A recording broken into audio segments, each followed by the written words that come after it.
आज के वीडियो में हम देखेंगे 8085 में फाइबोनाची सीरीज जनरेट करने का प्रोग्राम। अब फाइबोनाची सीरीज होती क्या है? ये जो है ये फाइबोनाची सीरीज होती है, मैंने यहीं तक इसी टर्म तक बनाई है, इसी टर्म तक लिखी है। इसके आगे भी हम जितनी चाहें इसको कंटिन्यू कर सकते हैं। ओके, तो यहाँ पर इस सीरीज की प्रॉपर्टी क्या होती है? तो इस सीरीज की प्रॉपर्टी ये होती है कि इसमें कोई भी जो टर्म होती है वो ऊपर की दो टर्म्स का क्या होती है? सम होती है। क्या होती है? ऊपर की दो टर्म्स का सम होती है। तो यहाँ पे देखो ये स्टार्टिंग की टर्म तो 0 एंड 1 रहेंगे। ओके, इसके बाद आप जो भी टर्म देखो वो क्या है? ऊपर की दो टर्म्स का क्या है? सम है। जैसे ये 1 है, 0 प्लस 1 1, 2 है, 1 प्लस 1 2, देन 2 प्लस 3 कितना हो जाएगा? 5 हो जाएगा। तो इसी तरह से कोई भी जो टर्म है वो क्या है? ऊपर की दो टर्म्स का क्या है? सम है। ओके, अब हमें ऐसी ही सीरीज जनरेट करने के लिए क्या लिखना है? प्रोग्राम लिखना है। तो मैं जो आपको प्रोग्राम बताऊंगी उसमें मैं 10 टर्म्स तक यहां तक डिस्प्ले करने का आपको प्रोग्राम बताऊंगी। ओके, अब उसमें आप अगर एक छोटा सा चेंज कर दोगे तो आप ज्यादा टर्म्स को भी डिस्प्ले कर सकते हो। ओके, तो अब हम इसका लॉजिक देखते हैं। यहाँ पर क्या है? स्टार्टिंग में तो हमें पता है कि 0 एंड 1 होना ही है, और मान लिया कि मैं आउटपुट इस 0 1 0 0 लोकेशन से चाहती हूँ आए, मतलब मेमोरी में यहां से लेके हमारी जो सीरीज है वो क्या हो? स्टोर हो। ओके, तो मैं क्या चाहती हूँ कि यहाँ पर क्या स्टोर होना चाहिए? 0 स्टोर होना चाहिए। यहाँ पे क्या स्टोर होना चाहिए? 1। ये चीज तो फिक्स ही है। ओके, बाकी की जो टर्म्स है वो क्या होंगी? इनका सम होके डिस्प्ले होती जाएंगी। ओके, तो हमें लॉजिक कहां से लगाना है? पहले तो ये चीज क्लियर है कि हमें यहाँ पर 0 स्टोर कर देना है, यहाँ पर 1 स्टोर कर देना है। लेकिन अगर आपको क्वेश्चन में कुछ और दिया हुआ हो कि नहीं हमें जो सीरीज है वो कहां से डिस्प्ले करवानी है, भाई मेमोरी में ये 3 और 5 डिस्प्ले ऑलरेडी डिस्प्लेड है, हमें 3 और 5 के बाद से डिस्प्ले करवानी है, तो उसमें फिर और चेंजेस आ जाएंगे। तो हम इस प्रोग्राम में हम अज्यूम करके चल रहे हैं कि भाई हमें जो सीरीज है वो 0 से लेकर ही डिस्प्ले करवानी है। तो ये चीज क्लियर है कि पहले 0 डिस्प्ले होगा ही होगा, फिर 1 डिस्प्ले होगा ही होगा, मतलब यहाँ पर स्टोर होगा ही होगा। तो उनको तो हम डायरेक्टली क्या कर देंगे? स्टोर कर देंगे। तो दो टर्म्स हमारी हो गई। अब हमें कितनी और टर्म्स यहाँ पे करनी है? डिस्प्ले करनी है, मतलब स्टोर करनी है। अब हमें 8 और टर्म्स को क्या करना है? स्टोर करना है। ओके, तो उसके लिए हम एक काउंटर लेंगे। क्या लेंगे? एक काउंटर लेंगे। तो उसके लिए कोई वेरिएबल तो ऑब्वियसली है नहीं हमारे पास, हम रजिस्टर्स का ही यूज करते, तो हम सी रजिस्टर का यूज करेंगे काउंटर के तौर पर, जिसमें हम क्या स्टोर कर देंगे? 08 स्टोर कर देंगे इन हेक्साडेसिमल। जैसे जैसे हम एक टर्म को यहाँ पे स्टोर करते जाएंगे वैसे वैसे इसकी वैल्यू को हम डिक्रीमेंट करते जाएंगे। ओके, जैसे इसको हमने यहाँ पे स्टोर किया, इसको डिक्रीमेंट किया, ये 7 हो गया। इसको यहाँ पे स्टोर किया, इसको डिक्रीमेंट किया, ये 6 हो गया। तो जब तक ये 0 नहीं हो जाता तब तक हमें यही प्रोसीजर क्या करनी है? करती जानी है। तो अब बात आती है इसका लॉजिक कैसे लगेगा। तो पहले हम लॉजिक समझ लेते हैं, फिर हम प्रोग्राम इसका देखते। तो देखो, पहले यहाँ पर 0 आया, देन यहाँ पर 1 आया। अब हमें तो देखो हमें करना क्या है? यहाँ पर ये स्टोर्ड है 0, यहाँ पर 1 स्टोर्ड है। लेट्स से ए के अंदर क्या था? 0 था, और बी के अंदर क्या था? 1 था। ओके, इन दोनों का सम होगा 0 और 1, इन दोनों का क्या होगा? सम होगा। क्या आएगा? 1 आएगा। और उसको हम बैक किसके अंदर स्टोर करेंगे? एक्यूमुलेटर के अंदर। 0 प्लस 1 जब ये ऐड होंगे, कौन से इंस्ट्रक्शन की हेल्प से? ऐड बी इंस्ट्रक्शन की हेल्प से। तो इसका सम क्या आएगा? 0 प्लस 1 कितना आ जाएगा? 1 आ जाएगा। और उसको हम कहां पे बैक लिख देंगे? यहाँ पर मेमोरी के अंदर लिख देंगे। तो यहाँ पर मेमोरी में क्या आ गया? 0 प्लस 1 1 आ गया। अब हमें नेक्स्ट सम किसका और किसका करना है? तो नेक्स्ट सम हमें करना है इस 1 का, और इस 1 का हमें क्या करना है? सम करना है। ओके, तो अब हम एक काम करते हैं, पहले प्रोग्राम लिखना स्टार्ट करते हैं, फिर मैं आपको ये चीज समझाती हूँ। अब हम स्टार्ट करते हैं इसका प्रोग्राम लिखना। ओके, तो यहां पर देखो अभी ये एम्प्टी है लोकेशंस। ओके, अब हम क्या करते हैं? हमारा जो आउटपुट है हम कहां से चाहते हैं? यहां से स्टार्ट होना चाहिए। ओके, तो अब हम पहले क्या करेंगे? जैसा हम हमेशा करते हैं, LXI और यहाँ पे हम लिख देंगे 0 1 0 0। इसका मतलब क्या है कि एक्चुअल रजिस्टर पेयर के अंदर क्या आ जाना चाहिए? 0 1 0 0। ये वाला इंस्ट्रक्शन मैंने ऑलमोस्ट हर एक प्रोग्राम में आपको समझाया है। ओके, तो एक्चुअल रजिस्टर पेयर में क्या आ जाएगा? 0 1 0 0 आ जाएगा। तो हमारे एक्चुअल रजिस्टर पेयर के कंटेंट्स में यहाँ पे नीचे लिख देती हूँ क्या हो जाएंगे। तो एक्चुअल रजिस्टर पेयर में क्या आ जाएगा? 0 1 0 0 आ जाएगा। ओके, इसके बाद में अब हम क्या करेंगे? MVI देखो मैंने आपको क्या बताया था कि यहाँ पर 0 यहाँ पर 1 आना ही आना है। ओके, तो हम एक काम करते हैं, हमारे एक्यूमुलेटर के अंदर हम इमीडिएट डेटा मूव कर देते हैं, जो कि क्या है? 0 0। ये क्या है, मूव इमीडिएट, मतलब एक्यूमुलेटर में इमीडिएट डेटा मूव हो जाए, क्या आ जाना चाहिए, 0 0 आ जाना चाहिए। तो इस इंस्ट्रक्शन के एग्जीक्यूशन के बाद हमारे एक्यूमुलेटर के अंदर क्या आ जाएगा, 0 0 आ जाएगा। अब हमें पता है कि इसको हमें यहाँ पर राइट करना ही है, तो हम एक काम करें, हम यहाँ पे लिख देते हैं मूव और m कॉमा a। इस इंस्ट्रक्शन का मीनिंग क्या है, एक्यूमुलेटर का डेटा मेमोरी में क्या हो जाना चाहिए, मूव हो जाना चाहिए। मेमोरी की कौन सी लोकेशन में, जिसका एड्रेस कहां पर है, HL रजिस्टर पेयर में, क्योंकि m का मतलब ही क्या है, HL रजिस्टर पेयर से एड्रेस पूछना है। जहां आपको m दिखे मतलब आप HL रजिस्टर पेयर के पास चले जाओ। तो HL रजिस्टर पेयर में क्या है, 0 1 0 0 है, तो हमें एक्यूमुलेटर के डेटा को 0 1 0 0 लोकेशन पे लिखना है। तो हमें 0 1 0 0 लोकेशन पे क्या ट्रांसफर करना है, 0 0 ट्रांसफर करना है। तो यहाँ पर क्या आ जाएगा, 0 आ जाएगा। इतना काम हो गया, हमारा फर्स्ट नंबर डिस्प्ले हो गया। अब हमें यहाँ पर क्या डिस्प्ले करना है, 1। देखो हमारी सीरीज क्या है वो मैं एक बार फिर से लिख देती हूँ, 0 1 1 2 3 5 8 13 अप टू ऐसे ही चलती रहेगी, ठीक है। तो फर्स्ट नंबर हमने यहाँ पे राइट कर दिया, अब हमें सेकंड नंबर 1 यहाँ पे राइट करना है। तो हम एक और रजिस्टर का क्या करते हैं, यूज करते हैं। तो वो रजिस्टर हमारा क्या हो जाएगा, वो रजिस्टर हो जाएगा हमारा MVI। नेक्स्ट हो जाएगा B रजिस्टर, जिसके अंदर हम 0 1 को स्टोर कर देंगे। ओके, इस इंस्ट्रक्शन के बाद B रजिस्टर के कंटेंट्स क्या हो जाएंगे, 0 0 हो जाएंगे। क्या हो जाएंगे, 0 0 हो जाएंगे।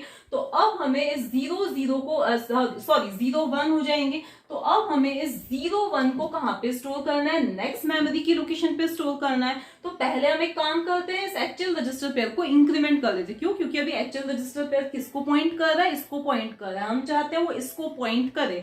तो हम क्या लिखेंगे, INXH लिख देंगे। क्या लिख देंगे, INXH, जिससे इंक्रीमेंट एक्सटेंडेड रजिस्टर पेयर, तो जिससे HL रजिस्टर पेयर के कंटेंट्स अब क्या हो जाएंगे, 0 1 0 1 हो जाएंगे, इंक्रीमेंट हो जाएगा। तो अब HL रजिस्टर पेयर इसको पॉइंट कर रहा है, मतलब जहां मैं M बोलूंगी मतलब ये वाली लोकेशन, M मतलब ये वाली लोकेशन। तो अब हम क्या करेंगे, मूव करेंगे। किसको मूव करेंगे, तो अब हम B के डेटा को मेमोरी के अंदर मूव कर देंगे। मैंने क्या बोला, M मतलब अब ये वाली लोकेशन, क्योंकि HL रजिस्टर पेयर इसको पॉइंट कर रहा है। तो अब क्या हो जाएगा, B रजिस्टर के कंटेंट्स मेमोरी में आ जाएंगे। तो 1 कहां पर आ जाएगा, यहां पर आ जाएगा। तो हमारी सीरीज की 2 टर्म्स डिस्प्ले हो चुकी हैं। ओके, यहां पर मैंने क्योंकि अज्यूम किया हम 0 से ही स्टार्ट कर रहे हैं, ठीक है। हो सकता है कभी क्वेश्चन में आपको दे रखा हो कि बीच की 2 टर्म्स हैं, सपोज कि 8 और 13 के बाद से डिस्प्ले करना, तो वो प्रोग्राम थोड़ा अलग तरीके से बनेगा, ठीक है। इसके बाद अब हमें कितनी टर्म्स और डिस्प्ले करनी है, 8 टर्म्स और डिस्प्ले करनी है। ओके, तो हम एक काम करते हैं, अब C रजिस्टर के अंदर हम क्या मूव कर देते हैं, 8 को मूव कर देते हैं। ये एक तरह से काउंटर का काम करेगा। भाई हमें अब 8 टर्म्स और डिस्प्ले करनी है। जैसे जैसे हम एक टर्म को यहाँ पे स्टोर करते जाएंगे, वैसे वैसे हम C रजिस्टर के कंटेंट्स को क्या करते जाएंगे, डिक्रीमेंट करते जाएंगे। ये काम करना है हमें, क्लियर है। अब हम आते हैं आगे, ठीक है। अब हमें क्या करना है, तो अब हमें करना है इन 2 टर्म्स का सम करना है। क्या करना है, इन 2 टर्म्स का सम करना है। तो अब हमारा जो इंस्ट्रक्शन यूज होगा वो क्या यूज होगा, एड B। इसका मतलब क्या है, देखो हमारा A के अंदर 0 है, B के अंदर 1 है, इन दोनों को हमें सम करना है। रिजल्ट में चाहती हूँ वापस एक्यूमुलेटर के अंदर ही आए। तो अब इसके लिए इंस्ट्रक्शन क्या यूज हुआ, एड B। एड B का मतलब क्या होता है, मैं बार बार आपको बता चुकी हूँ, A is equals to A plus B।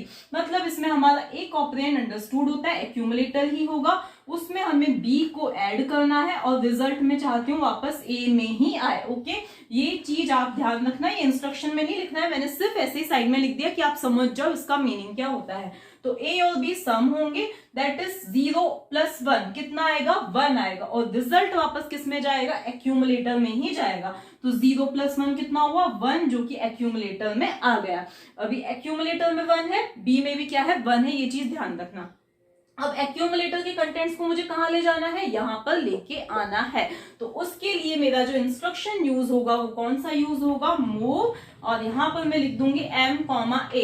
इसका मतलब क्या है कि एक्यूमुलेटर के कंटेंट्स कहां चले जाएंगे, मेमोरी में। सॉरी, एक और चीज यहाँ पे मैं भूल गई, क्योंकि अगर मैं यहाँ पे मेमोरी लिखती हूँ मतलब 0101 लोकेशन, लेकिन नहीं, मुझे 0102 पे लेके जाना है। तो इस इंस्ट्रक्शन से पहले जो हमारा इंस्ट्रक्शन आएगा वो क्या आएगा, INXH। इसका मतलब पहले मैं क्या करूं, HL रजिस्टर पेयर के कंटेंट्स को क्या कर दूं, इंक्रीमेंट कर दूं। तो ये क्या हो जाएगा 0102। ठीक है, इसका मतलब जब मैं M बोलूं मतलब 0102 वाली लोकेशन। ओके, तो अब इसके बाद में क्या लिखूंगी, मूव, और यहाँ पे मैं लिख दूंगी M, A, that is accumulator के कंटेंट्स कहाँ पे आ जाए, मेमोरी में आ जाए। ठीक है, M बोला मतलब ये वाली लोकेशन। ओके, तो अब एक्यूमुलेटर के कंटेंट 01 कहां पे आ जाएंगे, मेमोरी में आ जाएंगे। तो यहां पर क्या आ जाएगा, 1 आ जाएगा। यहां पे मैं हेक्साडेसिमल फॉर्म में नहीं लिख रही हूं, क्योंकि अगर आप मेमोरी को चेक करोगे, जब आप सिमुलेटर पे प्रोग्राम को रन करोगे, तो आपको आउटपुट जो मिलने वाला है वो डेसिमल में ही दिखेगा। ओके, इसके बाद अब हमें करना क्या है, अब लॉजिक लगाओ। अब हमें क्या करना है, इसको जो अभी अभी हमने मेमोरी में स्टोर किया है उसको, और हमें किसको प्लस करना है, इसको प्लस करना है। किसको, इसको, और बी रजिस्टर के कंटेंट्स को क्या करना है, प्लस करना है। इस चीज का आप ध्यान रखना। अब देखो हमें करना क्या है, तो अब हमें क्या करना है, ये जो नंबर हमारा जो रिजल्ट आया है उसको और इसको क्या करना है, फिर से ऐड करना है, ताकि 1 + 1 हमें क्या मिलेगा, 2 मिलेगा। तो ये रिजल्ट हमारा मेमोरी में स्टोर्ड है। प्रीवियस ये वाला जो नंबर हमारा किसके अंदर है, बी रजिस्टर के अंदर स्टोर्ड है। मतलब हमें बी रजिस्टर के कंटेंट्स और मेमोरी के कंटेंट्स को क्या करना है, प्लस करना है। तो जहां देखो हमारा पहले ए यहां था, बी यहां था, तो अब हम क्या चाहते हैं कि हमारा ए यहां पे आ जाना चाहिए और बी यहां पे आ जाना चाहिए, ताकि इन दोनों का क्या हो सके, सम आ जाना चाहिए। मतलब इन दोनों को हम नीचे क्या कर रहे हैं, शिफ्ट कर रहे हैं। पहले ये ए था, ये बी था, अब हम क्या चाहते हैं, ये ए बन जाए और ये क्या बन जाए, बी बन जाए। ओके, तो सबसे पहला हम काम क्या करेंगे, तो हमारे बी रजिस्टर के कंटेंट्स को एक्यूमुलेटर में मूव कर देंगे। तो अब हमारा जो इंस्ट्रक्शन होगा वो क्या होगा, तो यहाँ पर हम क्या लिखेंगे, मूव, और बी रजिस्टर के कंटेंट्स को हम किसके अंदर मूव कर देंगे, एक्यूमुलेटर में मूव कर देंगे। तो अब क्या हो जाएगा, बी रजिस्टर के कंटेंट्स एक्यूमुलेटर में, मतलब ये 01 इसके अंदर कॉपी हो जाएगा। अभी आपको थोड़ा क्लियर नहीं होगा, लेकिन बाद में हम एक दो टर्म्स और डिस्प्ले करेंगे तो आपको क्लियर हो जाएगा। तो यहाँ पर ये 01 इसके अंदर आ जाएगा। देन हम क्या चाहते हैं, हमारे ये मेमोरी के कंटेंट्स यहाँ पर आ जाएं। तो उसके लिए मेरा जो नेक्स्ट इंस्ट्रक्शन होगा वो क्या होगा, तो यहाँ पर मैं लिख देती हूँ, मूव मेमोरी के कंटेंट्स को मैं कहां पर लेके आना चाहती हूँ, मेमोरी के कंटेंट्स को मैं बी रजिस्टर में लेके आना चाहती हूँ। तो मेमोरी के कंटेंट्स किसके अंदर आ गए, 1 किसके अंदर आ गया, बी रजिस्टर के अंदर। अभी तो खास कोई चेंज नहीं हुआ है। अब यहाँ होगा क्या, अब क्या हुआ, हमारा एक्यूमुलेटर इसको पॉइंट कर रहा है और बी रजिस्टर किसको पॉइंट कर रहा है, इसको पॉइंट कर रहा है। ठीक है, अब हमें इन दोनों का क्या करना है, सम करना है। तो इसका मतलब क्या है कि हमें वापस वही प्रोसेस करनी है, कहां से लेकर, यहां से लेकर हमें यही पूरी प्रोसेस क्या करनी है, रिपीट करनी है। यही प्रोसेस हमें रिपीट करनी है। तो हम क्यों ना एक काम करें, इसका एक नाम दे देते हैं, इस इंस्ट्रक्शन का हम नाम दे देते हैं फिब। जो आपको नाम देना है, मतलब इसकी हम लेबलिंग कर रहे हैं फिब। क्यों, क्योंकि मैं वापस यहाँ पर क्या करना चाहती हूँ, जंप करना चाहती हूँ। एक और चीज हमें करनी, क्योंकि हम एक और टर्म डिस्प्ले कर चुके हैं, तो हमारे जो सी रजिस्टर की वैल्यू है, जो कि अभी क्या थी, 08 थी, उसको हम क्या करें, डिक्रीमेंट कर दें। तो यहाँ पर अब क्या हो जाएगा, डिक्रीमेंट हो जाएगा हमारा सी रजिस्टर। तो अब सी रजिस्टर की वैल्यू क्या हो जाएगी, 7। दैट इज हमें 7 टर्म्स अभी और डिस्प्ले करनी है। ये चीज हमें कब तक करनी है, जब तक सी रजिस्टर की वैल्यू 0 नहीं हो जाती है। अभी सी रजिस्टर की वैल्यू 0 नहीं है, मतलब यही चीज हमें रिपीट करनी है। तो मुझे कहाँ जंप करना है, वापस इस फिब नाम के इंस्ट्रक्शन पे जंप करना है। तो मैं यहाँ पे क्या लिखूंगी, जंप इफ नॉट 0। कहाँ पे जंप करना है, फिब पे जंप करना है। मतलब अभी सी रजिस्टर को डिक्रीमेंट हमने किया तो कोई रिजल्ट स्टोर हुआ होगा एएलयू में। ओके, तो उस रिजल्ट की वैल्यू अगर 0 नहीं है, नॉन 0 है, इसका मतलब हमें और टर्म्स डिस्प्ले करनी है। तो मैं कहां पे चली जाऊं, फिब पे चली जाऊं। तो मैं फिब पे आ गई। अब हम क्या करेंगे, एड बी करेंगे। एड बी का मतलब क्या होता है, मैंने आपको बताया था, a = a + b होता है। तो a + b होगा, a + b होगा। देखो a + b होगा, क्या हुआ, 1 + 1 दैट इज 2 हो जाएगा। रिजल्ट बैक किसमें स्टोर हो जाएगा, यहाँ पर एक्यूमुलेटर में ही स्टोर हो जाएगा। तो इस इंस्ट्रक्शन के बाद ऐसा कुछ हुआ। अब हम क्या करना चाहते हैं, तो अब हम क्या करेंगे, इस रिजल्ट को यहाँ पर स्टोर करना चाहते हैं। तो उसके लिए मुझे HL रजिस्टर पेयर के कंटेंट्स को इंक्रीमेंट करना पड़ेगा।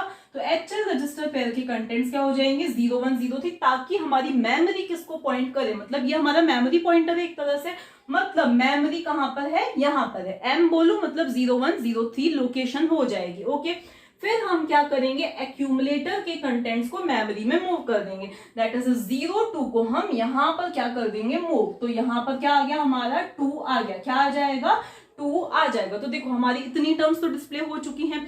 अब हम क्या करना चाहते हैं, तो अब हम क्या करना चाहते हैं कि भाई अब हमारा ये A हो जाए और ये क्या बन जाए, हमारा B हो जाए, ताकि हम इनका फिर से सम कर सकें। तो अब फिर से क्या होगा, हमारी B रजिस्टर के कंटेंट्स किस में मूव हो जाए, एक्यूमुलेटर में मूव हो जाए। तो B रजिस्टर के कंटेंट्स एक्यूमुलेटर में आ गए, तो ये हो गया 0 1 हो गया। और हमारे मेमोरी के कंटेंट्स, मेमोरी दैट इज ये 2 कहां पे आ जाए, B रजिस्टर में आ जाए। तो ये क्या हो गया हमारा 2। तो देखो अभी आप ध्यान से देखना, यहाँ पर क्या है 0 1 है और यहाँ पर क्या है 0 2, मतलब एक्यूमुलेटर में क्या है 1 है और B के अंदर क्या है 2 है। ओके, एक्यूमुलेटर और B रजिस्टर्स को पॉइंट नहीं कर रहे, मतलब इनमें कंटेंट्स क्या है 1 और 2 है। इतना काम हो गया। अब हमें फिर से इनको ऐड करना है, लेकिन अब क्योंकि हम एक और टर्म को डिस्प्ले कर चुके हैं, तो अब C रजिस्टर के कंटेंट्स को हम क्या करेंगे, फिर से डिक्रीमेंट करेंगे, तो वो क्या हो जाएंगे 6 हो जाएंगे। तो C रजिस्टर के कंटेंट्स क्या हो गए 6 हो गए। और भी रिजल्ट नॉन जीरो है, तो हमें फिर से फिब पे क्या करना है, जंप करना है। हम फिब पे आ गए, फिर से हम क्या करेंगे, ऐड बी करेंगे। ऐड बी मतलब A प्लस बी करना है हमें, तो A प्लस बी कितना हो जाएगा 3 हो जाएगा। रिजल्ट वापस किस में जाएगा, एक्यूमुलेटर में जाएगा। तो एक्यूमुलेटर में अब क्या आ गया है 3 आ गया है। इसको हमें यहाँ पर स्टोर करना है, तो उसके लिए पहले हम क्या करेंगे, HL रजिस्टर पेयर की कंटेंट्स को इंक्रीमेंट करेंगे। तो HL रजिस्टर पेयर की कंटेंट्स क्या हो जाएंगे 4 हो जाएंगे। इसका मतलब अब मेमोरी मतलब कौन सी लोकेशन 0 1 0 4 लोकेशन हो जाएगी। तो ये क्या हो जाएगी, अब हमारी मेमोरी हो जाएगी। ओके, अब हम क्या करना चाहते हैं, इसको यहाँ पर स्टोर करना चाहते हैं। तो हमने इंस्ट्रक्शन इसके लिए कौन सा लिखा है, move M, A, that is accumulator के कंटेंट्स मेमोरी में चले जाएं। तो एक्यूमुलेटर के कंटेंट्स मेमोरी में आ गए हमारे। अब हम क्या चाहते हैं कि A की वैल्यू हो जानी चाहिए 2 और B की वैल्यू हो जानी चाहिए 3, इसलिए हमने क्या लिखा, B के कंटेंट्स को A में मूव कर दिया, तो B के कंटेंट्स A में मूव हो गए। तो यहाँ पे क्या आ जाएगा 2 आ जाएगा, और मेमोरी के कंटेंट्स B में दैट इज 3 कहां पे आ जाएगा, यहाँ पे आ जाएगा। तो ये क्या हो गया 3 हो गया। ओके, फिर से हम क्या करेंगे, C को डिक्रीमेंट करेंगे, तो क्या हो जाएगा, ये 5 हो जाएगा।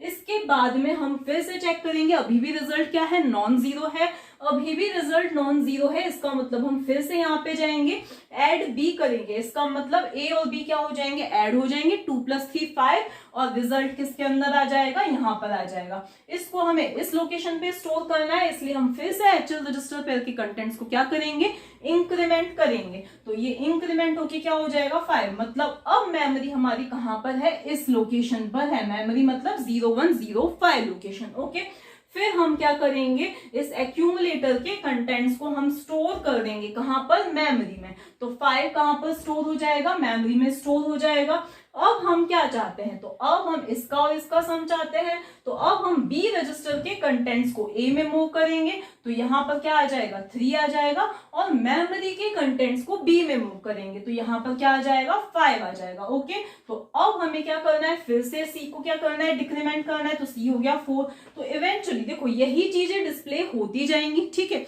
इवेंचुअली ऐसा होगा कि C की वैल्यू क्या हो जाएगी, 0 हो जाएगी। जब हमारी पूरी 8 और टर्म्स डिस्प्ले हो जाएंगी, तो C की वैल्यू क्या हो जाएगी, 0 हो जाएगी। जब C की वैल्यू डिक्रीमेंट हो के 0 हो जाएगी, तो यहाँ पर देखो फाइनली जब C की वैल्यू 0 होगी, तो यहाँ पर हम आएंगे जंप इफ नॉट 0। तो अभी तो रिजल्ट क्या आया, 0 आया, तो जंप इफ नॉट 0 क्या रिटर्न करेगा, फॉल्स। मतलब अब हम जंप नहीं करेंगे, क्यों, क्योंकि हमें जंप कब करना था, जब रिजल्ट नॉन जीरो हो। ओके, तो अभी हम फिर जंप, जब C की वैल्यू 0 हो जाएगी तो हम जंप नहीं करेंगे, और हम सीक्वेंशियली एग्जीक्यूट करके इसको क्या कर देंगे, हॉल्ट दैट इज टर्मिनेट कर देंगे। इतना काम हमारा हो जाएगा। तो इस तरह से फाइबोनाची सीरीज डिस्प्ले हो सकती है। अगर आपको ज्यादा टर्म्स डिस्प्ले करनी तो सिंपली आपको यहाँ पे जो हमने कहाँ पे लिखा था, C के अंदर हमने यहाँ पे 08 लिखा था, उसकी जगह अगर आपको 10 टर्म्स तक डिस्प्ले करनी है तो आप यहाँ पे क्या लिख दोगे, 0A लिख दोगे, 10 और डिस्प्ले करनी है। तो अब ये आपके हाथ में है कि आपको कहाँ तक टर्म्स डिस्प्ले करनी है। आप ये वैल्यू क्या कर सकते हो, चेंज कर सकते हो।